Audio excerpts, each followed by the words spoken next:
에베소서 1장 13절 말씀 같이 읽겠습니다. 그 안에서 너희도 진리의 말씀 곧 너희의 구원의 복음을 듣고 그 안에서 또한 믿어 약속의 성령도 인치심을 받았으니. 아멘. 우리가 지난 수요일까지 성령 하나님은 누구신가에 대한 조직신앙 내용을 배웠습니다. 성령 하나님은 삼일체 하나님과 동일한 하나님이시고 우리 예배의 대상이시고 또 권세와 능력이 동일하시고 인격적인 인격이 있으신 분이고, 그리고 성부 하나님, 성자 하나님에게 돌려주는 모든 속성과 권능이 하나님의 그 속성과 권능이 성령 하나님에게 동일하게 있으시다. 이 내용을 우리가 배웠어요. 오늘은 이에 연결되어져서 세 가지의 교리 문답에서 성령 하나님에 대한 가르침을 오늘 함께 좀 배우면 좋겠습니다. 우리가 웨스트민스터 문답과 또 제네바 교회 요리 문답 우리가 다 배웠고, 하이델베르그 요리 문답을 우리가 한 절반 정도, 3분의 2 정도 마친 것 같아요. 여기 웨스트민스터 소요리 문답에 보면은 성령 하나님이 누구신가에 대해서 이렇게 기록하고 있어요. 성령 하나님은 그리스도의 구속 사역을 우리에게 적용시키는 분이다라고 가르치고 있어요. 그러니까 성령 하나님은 예수 그리스도께서 우리에게 보여주신 십자가와 부활의 복음, 그리고 복음을 통해서 우리에게 가르쳐 주신 그 모든 진리를 적용시키시는 분이시다라고 말하고 있어요. 그게 맞는 말이죠. 왜냐하면 보혜사 성령님이 너희에게 오면 우리가 성령을 받아야 되는 두 번째 이유가 뭐였습니까? 예수님의 가르침을 기억나게 하시는 분이 보혜사 성령님이다. 그렇죠? 그래서 성령 하나님께서는 예수님께서 우리에게 가르쳐 주신 그 복음의 말씀이 기억나게 한다는 것은 기억날 뿐만 아니라 우리를 교훈하시고 빛을 비춰주시고 깨닫게 하시고 또 그것이 그때에 따라 필요한 말씀으로 소화되게 하시고 적용되게 하셔서 예수님께서 우리에게 하라고 하신 것과 하지 말라고 하신 것들을 행할 수 있도록, 또 하지 않을 수 있도록 성령 하나님은 그것을 우리에게 적용시켜 주시는 하나님이시라는 거예요. 그래서 이 웨스트민스터 소요리 문답에서는 성령 하나님을 그렇게 말씀하고 있고, 성부 하나님은 좀 단순화시켜서 이게 모든 것을 다 우리에게 말할 수 있는 것은 아니지만 아주 단순화시켜서 아주 심플하게 간략하게 삼위일체 하나님을 설명한다면 성부 하나님은 설계자이시다. 그러니까 계획하시고, 아주 클래식하게 가르침이에요. 성부 하나님은 하나님의 자녀들의 구원을 설계하시고 계획하시는 그 하나님의 사역을 우리가 볼 수 있고, 예수님은 하나님께서 설계하시고 계획한 대로 그 도면대로 그 구원을 건설하시고 완성하신 분이다. 그 도면은 하나님이 그려놓으신 그 도면에 근거하여서, 그 도면은 결국 구약이 되겠죠. 하나님이 예언하신 그 예언을 통해서 미리 보여주신 그 말씀들을 통해서 구원을 완성하시고 건설하시고, 그래서 예수님은 건축자의 버린 돌이지만 모퉁이 돌 대신 예수님께서 만세반석 예수 그리스도 위에 우리의 구원의 집을 모퉁이 돌 대신 예수님이 그 구원을 완성하신 그 건설자여 완성하신 분이라는 거예요. 그래서 그 구원을 하나님의 계획대로 설계대로 구원을 이루셨고, 그리고 성령 하나님은 그 하나님의 계획대로 이루어진 예수 그리스도의 구원을, 하나님의 택한 자녀들의 구원을 완성하셨으니까 이제는 그 성령 하나님께서는 그것이 전파되어져서 사람들에게 믿어져서 그 구원이 우리 안에 액티베이션, 그 구원이 실현되고 그 구원으로 실제로 구원받게 하시는, 그리고 우리를 불러서 영혼 구원하여 제자 삼고 땅끝까지 또 복음 전파하게 하시는, 그리고 교회를 세우셔서 교회를 통해서 땅끝까지 복음 전파하게 하시는 이 선교의 사역을 성령 하나님께서 적용시키시는, 그리고 관리하시는 분이다라고 표현할 수가 있어요. 그래서 웨스트민스터 소요리 문답에서는 성부 하나님은 계획하시고, 성자 예수님은 완성하셨고, 성령 하나님은 그것을 적용시키시고 관리하시는 분이다라고 이렇게 간략하게 우리에게 막 가르쳤는데, 아주 정확하고 아주 중대한 가르침이에요. 그래서 이 성령 하나님은 이렇게 적용하시는 분으로 우리가 이해하면 좋을 것 같아요. 이 제네바 이 교회 요리 문답에 보면은 그 91번째 문답에 보면 이렇게 성령 하나님을 표현하고 있어요. 우리 마음에 거주하시는 성령이 우리로 하여금 그리스도의 능력을 경험하도록 일하십니다. 그러니까 적용하시는 분이라는 말과 비슷한 그 맥락이죠. 적용시킬 때 우리가 그것을 경험하게 되잖아요. 우리가 말로만 이론으로만 우리가 배웠던 것이 내 실제 경험으로 일어날 때 그래서 이걸 이렇게 하라고 하신 거구나라고 그때 가서 우리가 알게 되는 거예요. 경험할 때 원리는 알지만 적용하게 하시는 분이 성령 하나님이고 경험을 통해서 그게 실제 내 삶의 현장에 일어나게 하시는 분이 성령 하나님이라는 거예요. 우리가 예수 그리스도를 믿음으로 너희가 손을 얹고 삼위일체 하나님으로 세례 주고 복음 전하고 가르치면 그 병든 자가 병이 낫는다. 귀신이 떠나간다.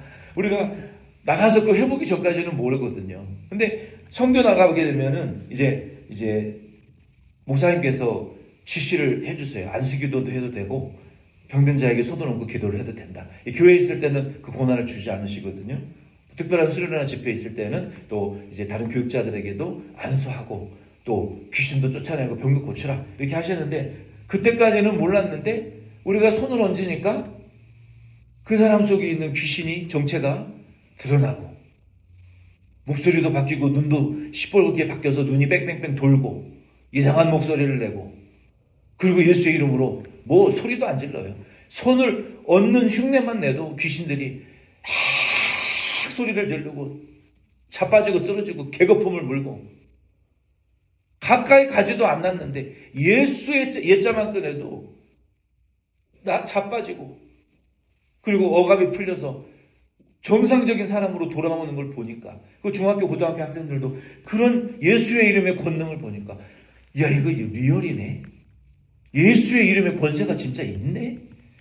맨날 교회 안에 앉아가지고 막 이론으로만 배우다가 현유 현장에 나가서 그런 경험들을 해보니까 와 예수의 이름의 권세가 이렇게 대단하다고.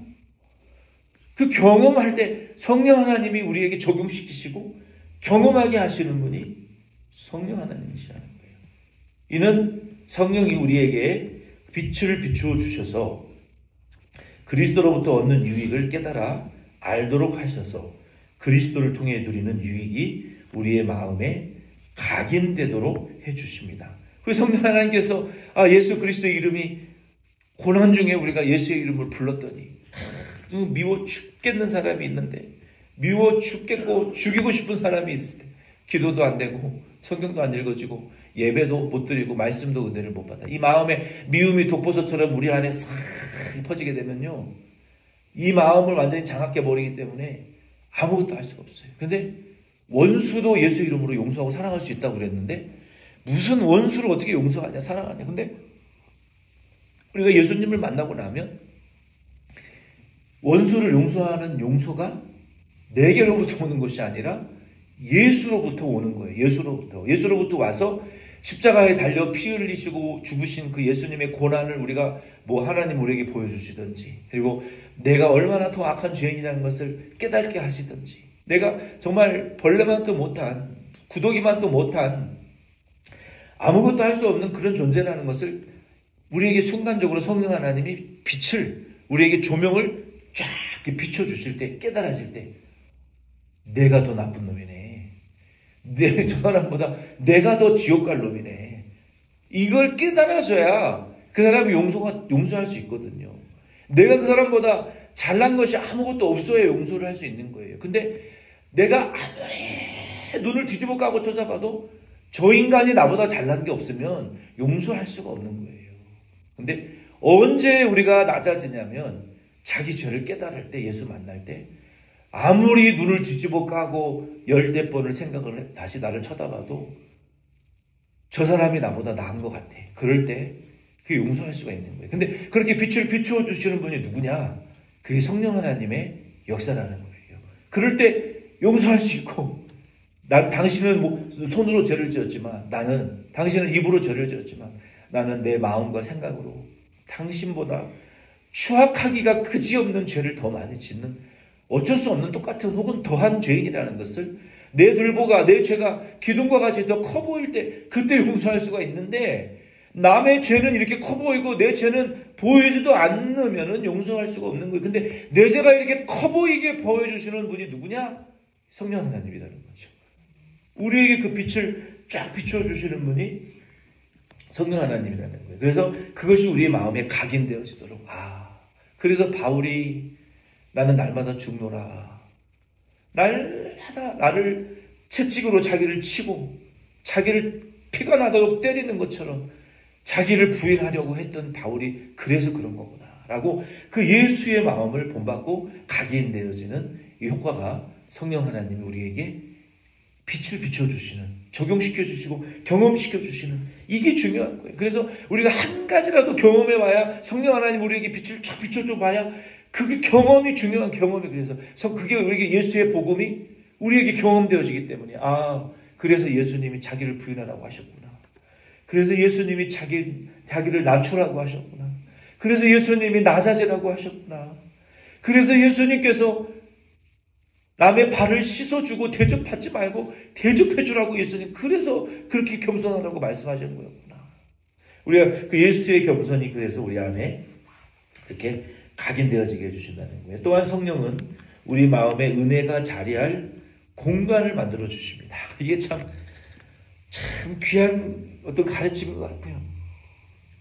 내가 마음을 좋게 쓰려고 해도 마음이 이게 열려지지가 않고 여기 공간이 생기지가 않으면 사소한 문제도 양보가 안 된단 말이에요. 근데 우리 마음에 용서하고 양보할 수 있는 이 공간이 생기게 하시는 분이 성령 하나님이라는 거예요. 그러니까 우리는 시시때때로 성령 하나님의 도우심을 참 받지 않으면 정말 옹졸한 인간이 될 수밖에 없어요. 우리의 마음에 여유가 이게 안 생기면 좋은 말을 할 수가 없어요. 우리는 본질상 우리의 마음에 공간이 이게 여유가 있어야 우리 마음에 좋은 소리가 나오는 거예요. 그리고 웬만한 일은 그냥 좋게 넘길 수가 있는데 또 천성적으로 부모님에게 좋은 기질을 물려받으신 분들은 또 웬만한 일들은 그냥 이렇게 적당히 이렇게 넘어가신단 말이에요. 그런데 대부분의 인간이 우리 부모님들에게 좋은 기질을 물려받지를 못해. 100명이나 하나, 1000명이나 하나, 10,000명이나 1명, 2명 나올까 말까? 그런 사람들이 별로 없어요. 우리가 경험을 해보면. 그게 성격이나 또 좋아야지. 성령도 없고 성격도 못 되어 처먹었으면 그 사람은 진짜 하루하루가 살얼음판을 살아가는 거예요. 자꾸만 일해도 그냥 마음에 여유가 없고 그냥 어떻게 그 인생을 살겠어요. 이 성령 하나님이 우리 마음에 여유가 이렇게 넉넉하게 생겼게 해주시는 분이 성령 하나님이니까 우리 부모님에게 물려받은 기질도 안 좋고 성령 충만도 못하신 분들은 매 시간 기도하면 하나님 내 마음에 여유가 좀 있게 해달라고. 우리 그래서 성령 하나님 우리 마음에 여유를 주시는 분이 그 성령 하나님. 그리고 또 계속 갑니다. 성령은 우리를 거듭나게 하셔서 새로운 피조물로 만들기도 하십니다. 우리가 마음이 새로워지게 되면요 만물이 새롭게 보이고 사람이 새롭게 보여요. 성령 하나님이 그 일을 하시는 거예요.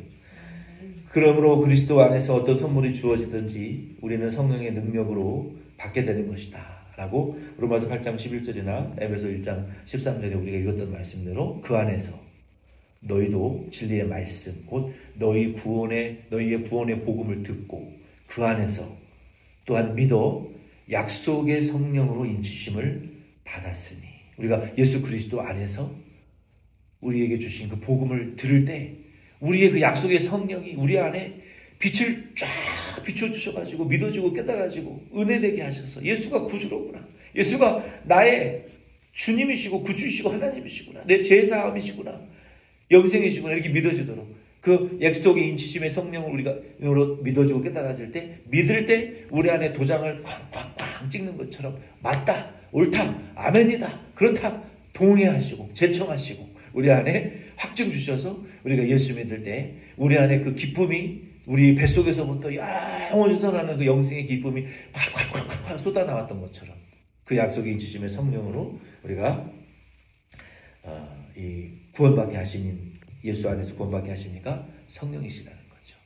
우리 하이델베르그 요리문답까지 하고 마치겠습니다. 이 하이델베르그 요리문답에서는 이 성령 하나님을 누구라고 가리키냐면은 이 하이델베르그 요리문답은 그 독일의 그 프레드릭 3세 1559년에서 1576년 동안 살았던 그 프레드릭 3세가 독일의 팔라티네이트라는 지역을 다스리는 뭐 이제 군주, 영주 뭐 이런 그 시장 이런 그런 분이었겠죠. 그분이 그 당시에 독일은 기독교 국가였으니까 그 지역 사회 시에 그 팔라티네이트라는 시에 공식적인 그 청년들을 위한 교리 성경 공부를 만들어라 그랬어요. 그래서 그 지역의 목회자들이 신학자들이 만들었겠죠. 그러니까 청년들을 위한 이 교리 공부 교재였던 거예요. 하이델베르그 요리 문답이. 그래서 그 문답을 만들어 가지고 52개의 문답을 만들었어요. 그러니까 1년에 52주니까 매주 주일날 오후 성경 공부 교재, 청년들을 위한 성경 공부 교재를 만들었던 것이 하이델베르그 요리 문답인데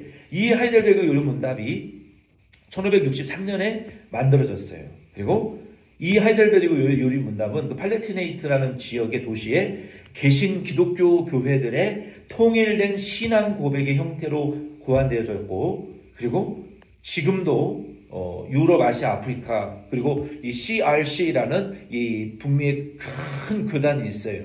그 교단의 신조로 지금도 아주 강력하게 사용되어지고 있는 요리 문답이에요. 그 하이델베르그 요리 문답에 성령에 대하여 두 가지를 우리에게 가르치고 있어요. 근데 그 두 가지 안에 굉장히 많은 신학적이고 교리적이고 성경적인 그 요약이 들어가 있는 거예요. 이런 질문으로 시작을 합니다. 청년들에게 이렇게 물었던 거예요. 오후에 모여서 당신은 성령에 대하여, 그러니까 사도신경의 성령을 믿사오며 거룩한 공예와 성도가 서로 교통하는 것과 그 문구를 시작으로 당신은 성령에 대하여 무엇을 도대체 어떻게 믿습니까? 라고 그 사도신경보다 구체적인 이 성경 공부를 물어보는 거예요. 우리 성도님들도 생각을 해보세요. 우리가 거룩한 성령을 믿사오며 근데 우리가 성령을 어떻게 무엇을 믿냐는 거예요.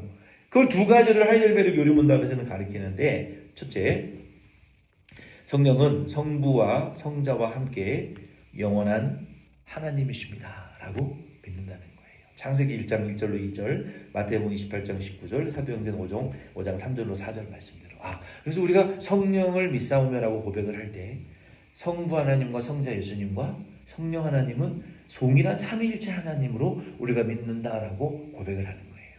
이런 고백을 드리는 거예요. 두 번째는 성령께서는 나에게 임하셔서 우리가 성령을 믿는다라고 말할 때 성령 하나님이 저 멀리 우리를 관찰하고 있고 감시 카메라로 우리를 몰래 이렇게 쳐다보고 있는 분이 아니라 내 속에 지금 거하셔서 나를 내 생각과 의지와 계획을 성령이 다 지금 알고 계신다는 거예요.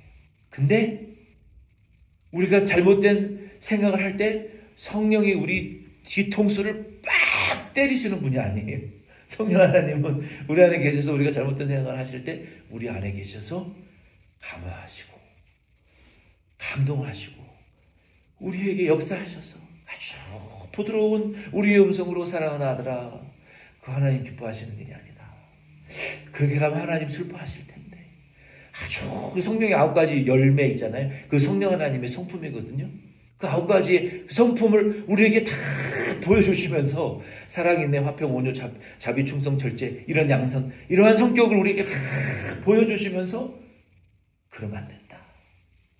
그러면서도 아주 집요하고 그러면서도 아주 묵직하고 강력하면서도 우리의 애절하면서도 인내하시면서도 그 성령의 9가지 열매의 성품을 우리에게 다 역사하시면서 우리 속에 지금 우리와 함께 계신다라고 우리가 성령을 믿는다라고 고백하는 것은 그런 의미라는 거예요. 그리고 나의 임에 계시고 갈라디아서 4장 6절이나 또 참된 우리에게 임하시고 또 우리에게 참되게 함께 계시고 참된 그 성품과 사는 성령의 인격을 통하여 그리스도 안에서 그의 모든 축복에 우리를 동참시키시고 그리고 우리를 위로하시고 영원히 우리와 함께 계시는 것을 믿는다라고 우리가 고백을 하는 거예요. 그래서 우리가 성령을 믿사오며라고 말할 때 이 웨스트민스터 소요리 문답, 제네바 교회 요리 문답, 하이델베르그 요리 문답, 그 우리가 사도신경에서 우리가 성령을 믿는다라고 고백하는 것은 삼위일체 하나님을 믿는 것처럼 동일하게 믿고 성령이 지금 내 안에 나와 영원히 함께 동거하고 계시고 우리를 그리스도 예수 안에 있는 모든 축복을 누리게 하실 것이고 우리 안에 위로하고 계시고 우리와 영원히 임마누엘로 동행하시겠다. 그 임마누엘 동행하신다는 그 성령 하나님이 우리가 믿는 그 성령 하나님이다라고 우리가 고백하는 거예요. 그래서 우리는 오늘 이 성령 하나님에 대하여 우리가 누구인가 개론적인 내용을 배웠고 요리문답적인 교리적인 내용을 우리가 이제는 오늘 마쳤어요. 다음 시간에는 이제 구약과 신약 성경에 성령 하나님이 어떠한 모습으로 우리에게 기록되어져 있는가라는 내용을 우리가 이제 몇 주간 좀 살펴볼 거예요. 그 말씀을 살펴보시면서 우리 성령 하나님께서 우리에게 충만히 임하실 수 있도록 여러분 사모하심으로 수요일 날 조금 일찍 오셔서 기도하시고 또 이 말씀을 통해서 우리가 이 뼈대 기본 파운데이션 우리가 말씀을 붙들고 그냥 우리가 랄랄라 따따따만 하는 것이 성령 충만이 아니라 이 말씀과 교리와 신학적인 내용을 우리가 충만히 배우잖아요. 그럼 우리가 이게 우리 안에 집 지을 때도 마찬가지예요. 우리 용현이가 이 컨스트럭션 건축 학과를 나왔는데 저도 원래 집 짓는 걸 좋아해서 동영상을 보니까요. 집 짓는 사람들이 제일 힘든 게 땅 파고 기초 콘크리트 붓고 거기에다가 이 철근을 넣어가지고 기초 세우는 것이 건축의 50%예요. 50%. 시간이 그렇게 들어가요. 기초만 세워지잖아요. 집 올라가는 것은 순식간이에요. 기초가 세워져서 반드시 도면에 따라서 기초가 세워지고 철근 넣어가지고 파운데이션이 튼튼히 세워지면 거기 맞춰가지고 집 짓는 것은 속도가 엄청나게 빨라지는 거예요. 그래서 우리가 성령의 충만함을 받으면 이제 은사에 대해서도 또 은사의 여러 가지 모습에 대해서 우리가 배울 텐데 그거는 나중 문제고 우리가 말씀과 교리와 이 신학적인 기초를 우리가 성령에 대해서 잘 쌓으면 여기에 쌓아지면 우리 안에 성령 부어지면 또 우리 안에 여러 가지 은사와 성령이 나타나심들은 다양하게 우리 안에 나타날 수 있어요. 그래서 기초 쌓는 것이 중요하니까 여러분 힘드시더라도 미리 와서 기도하시고 말씀의 은혜 계속 받으시길 부탁을 드립니다.